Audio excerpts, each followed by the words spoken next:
बांट ले हम सारी दुनिया। बीच हमें आज बोने दो, रोज उसे थोड़ा बढ़ने दो। छू लेंगे आकाश हम, मन के विचार हकीकत बने। सिद्धि फल से आनंद देंगे, कोशिश कर बढ़े, सोच बुलंद करे।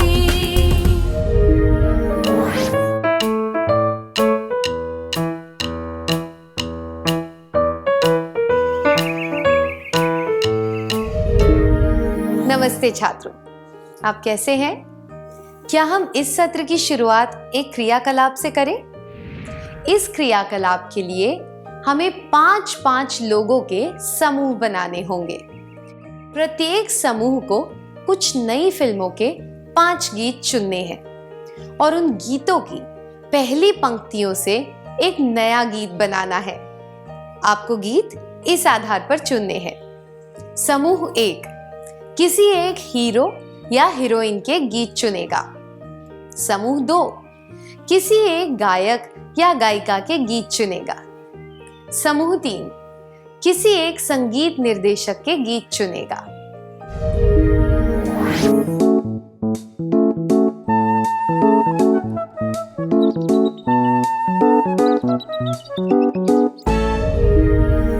बहुत अच्छा प्रयास था। जिस तरह आपने 5 गीतों को मिलाकर एक गीत बनाया, उसी तरह क्या हम एक वीडियो देखें जिसमें भारत के विभिन्न क्षेत्र दिखाए गए हैं। सुर मेरा तुम्हारा,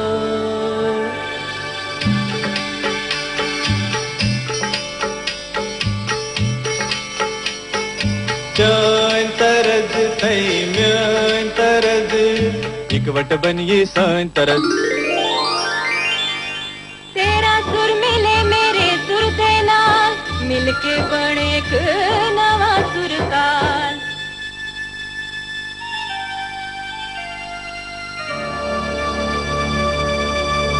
मिले सुर मेरा तुम्हारा, तो सुर बने हमारा। हमने इससे क्या सीखा? हमने देखा कि समान कड़ी के द्वारा किस तरह भिन्न संस्कृतियां एक साथ जुड़ गईं। पहले उदाहरण में हमने गीतों के आधार पर कुछ चीजों को जोड़ा और दूसरे उदाहरण में भारत की विभिन्न संस्कृतियों को जुड़ते हुए देखा। दूसरे शब्दों में कहें तो संश्लेषण का अर्थ है अलग अलग तत्वों को मिलाकर एक नई चीज बनाना। मैं दोहराती हूं, संश्लेषण का अर्थ है अलग अलग तत्वों को मिलाकर एक नई चीज बनाना।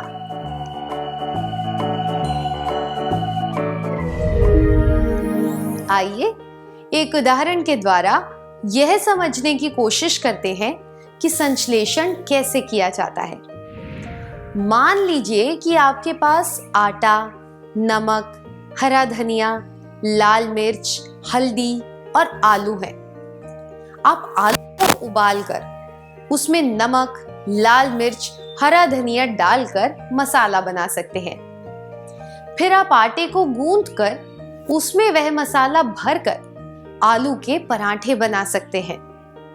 आलू के पराठे खाते समय आप इन सब चीजों के स्वाद को अच्छी तरह पहचान पाएंगे।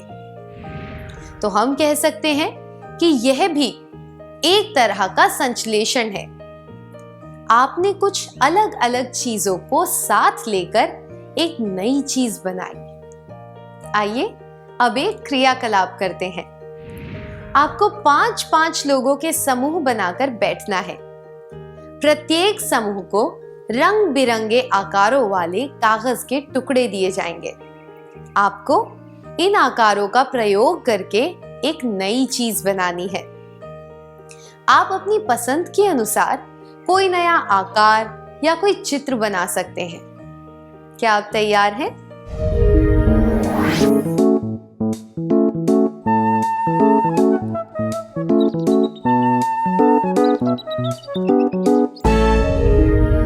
हमने देखा कि हम किस तरह अलग अलग आकारों को मिलाकर कुछ नए चित्र बना सकते हैं। अपने रोजमर्रा के जीवन में भी हम इस तरीके को काम में ले सकते हैं।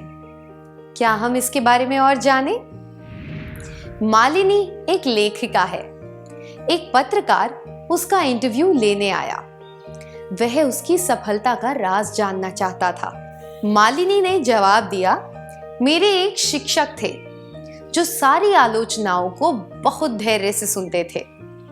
जो आलोचना उन्हें उचित लगती थी वे उसे अपनाकर खुद को सुधारते थे। मैं तो केवल उनकी तरह अपनी गलतियों से सीखने की कोशिश करती हूँ और उन गलतियों को दोहराती नहीं हूँ।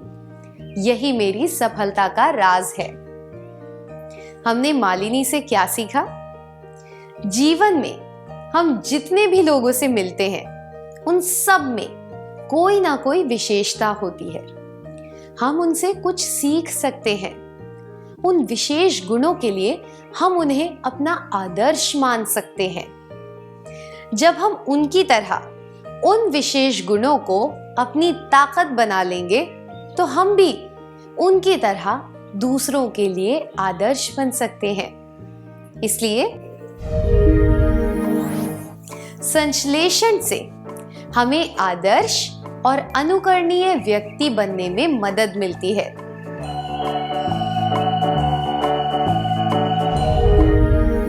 लेखिका मालिनी के शिक्षक उसके आदर्श थे। उसने उनसे सीखा कि आलोचना का सामना करके खुद में सुधार कैसे लाया जा सकता है। क्या आप बता सकते हैं आप किसे अपना आदर्श मानते हैं और उनके कौन से सकारात्मक गुण आपको पसंद है?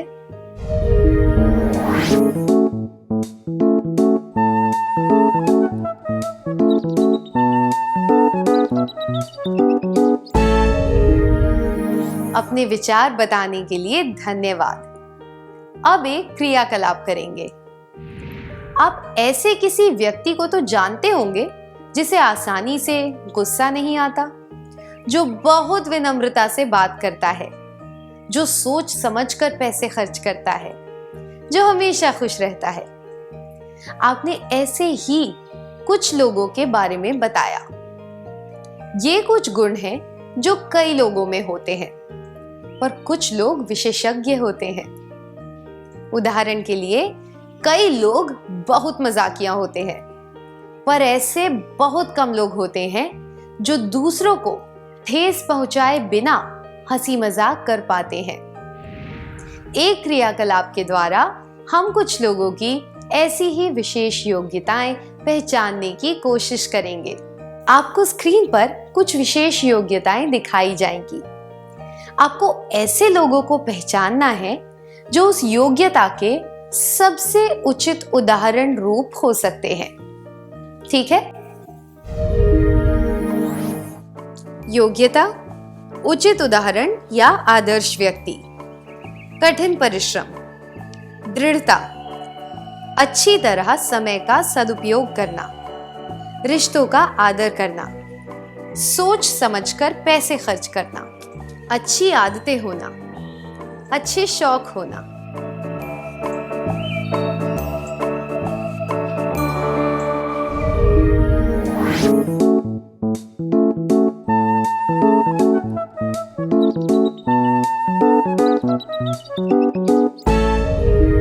आप सबको धन्यवाद। मुझे आशा है कि आप अपने आदर्श व्यक्ति को ध्यान में रखते हुए उनके जैसे सकारात्मक गुण खुद में लाने का प्रयास करेंगे और खुद भी एक आदर्श व्यक्ति बनने की कोशिश करेंगे। क्या आपको कभी प्रवासी पक्षियों को देखकर यह ख्याल आया है कि वे किस तरह महासागर और ऊंचे पहाड़ पार करके दुनिया के एक कोने से दूसरे कोने तक जाते हैं? ये पक्षी अथक प्रयास और निष्ठा के सबसे उत्कृष्ट उदाहरण हैं। हमारे आसपास की हर एक चीज से हम प्रेरणा ले सकते हैं और अपने अच्छे व्यवहार के द्वारा हम भी समय की रेत पर अपने पद चिन्ह छोड़ सकते हैं। यह हासिल करने के लिए हमें समीक्षात्मक रूप से अपनी ताकत और कमियों के बारे में जागरूक होना चाहिए।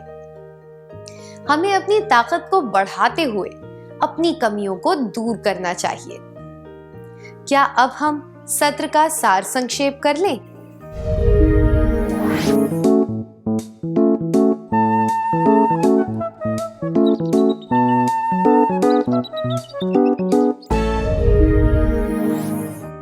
संश्लेषण का अर्थ है अलग अलग तत्वों को मिलाकर एक नई चीज बनाना।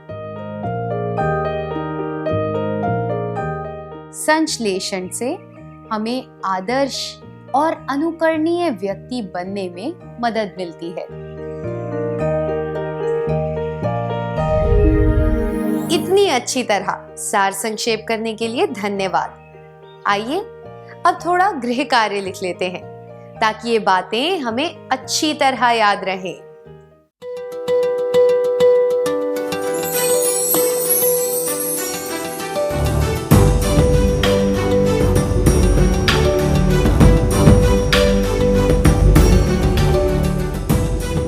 प्रश्न 1। आपकी शिक्षिका ने आपको लेखन से संबंधित एक काम दिया है। आपको वैश्वीकरण और भारतीय अर्थव्यवस्था पर 50 पत्रों का एक निबंध लिखना है। आपको इस विषय से संबंधित सारे मुद्दों का संश्लेषण करना है। आप क्या करेंगे? उत्तर। पहला, इस विषय से संबंधित एक किताब या लेख को ढूंढकर मैं उसका सार अपने निबंध में लिख दूंगा या लिख दूंगी। दूसरा, कई जगहों से जानकारी जमा करके मैं उसमें से उपयुक्त जानकारी छांटूंगा या छांटूंगी और उसे सही क्रम में लगाऊंगा या लगाऊंगी। तीसरा, कई जगहों से जानकारी जमा करूंगा या करूंगी, उसे समझूंगा या समझूंगी और अपने दृष्टिकोण के हिसाब से निबंध लिखूंगा या लिखूंगी। प्रश्न 2। आपको अलग अलग रंगों का इस्तेमाल करके एक चित्र बनाना है। आप अपने पिता से निवेदन करते हैं कि वे आपके लिए रंगों का एक डिब्बा लेकर आएं, ताकि आप चित्र में रंग भर सकें। पर आपके पिता आपको केवल लाल, पीला और नीला रंग देते हैं। आप क्या करेंगे? उत्तर। पहला, लाल, पीला और नीला प्राथमिक रंग होते हैं, इसलिए मैं इन रंगों को मिलाकर दूसरे रंग भी बना लूंगा या लूंगी। दूसरा, मैं चित्र में केवल लाल, पीला और नीला रंग भरूंगा या भरूंगी। तीसरा, मैं उस चित्र में रंग नहीं भर सकता या सकती।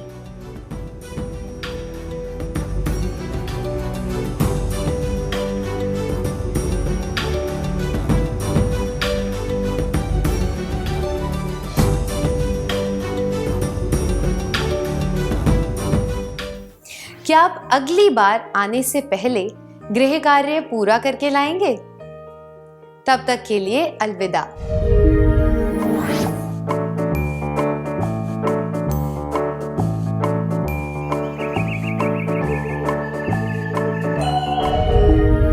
नमस्ते मित्रों, आपका स्वागत है। क्या हम उन प्रश्नों के बारे में चर्चा करें जो पिछले सत्र में दिए गए थे?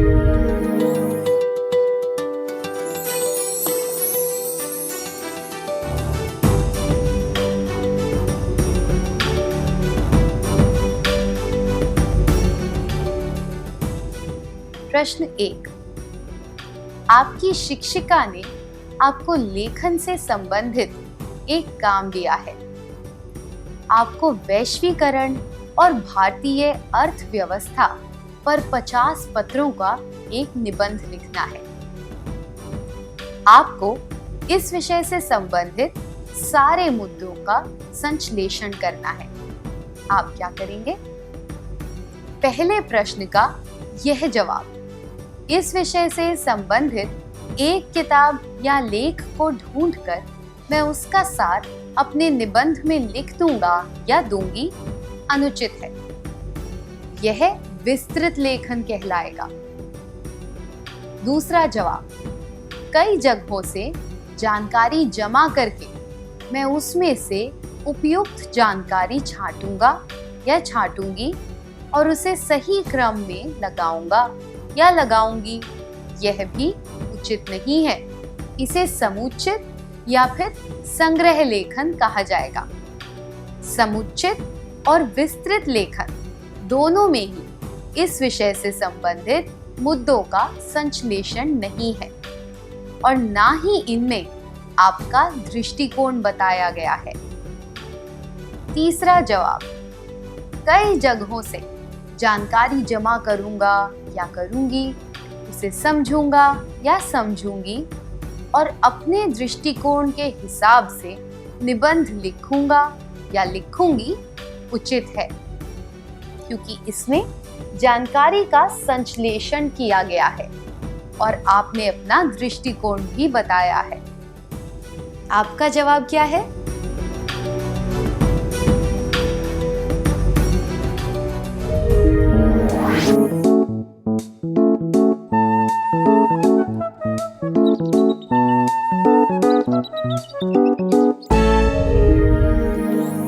प्रश्न 2, आपको अलग अलग रंगों का इस्तेमाल करके एक चित्र बनाना है। आप अपने पिता से निवेदन करते हैं कि वे आपके लिए रंगों का एक डिब्बा लेकर आएं, ताकि आप चित्र में रंग भर सकें। पर आपके पिता आपको केवल लाल, पीला और नीला रंग देते हैं। आप क्या करेंगे? दूसरे प्रश्न का यह जवाब, मैं चित्र में केवल लाल, पीला और नीला रंग भरूंगा या भरूंगी और मैं उस चित्र में रंग नहीं भर सकता या सकती अनुचित है। इन जवाबों से यह पता चलता है कि आप समीक्षात्मक विचार का प्रयोग नहीं कर रहे। पहला जवाब, लाल, पीला और नीला प्राथमिक रंग होते हैं, इसलिए मैं इन रंगों को मिलाकर दूसरे रंग भी बना लूंगा या लूंगी उचित है, क्योंकि प्राथमिक रंगों को मिलाने से हम दूसरे रंग बना सकते हैं। यह एक तरह का संश्लेषण है जो कि समीक्षात्मक विचार दर्शा रहा है। आपका जवाब क्या है?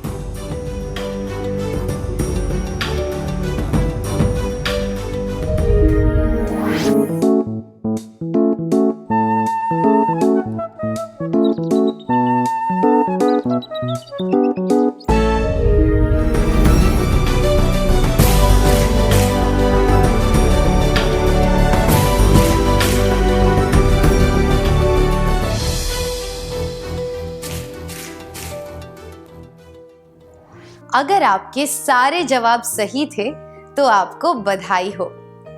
क्या अब हम अगला सत्र शुरू करें?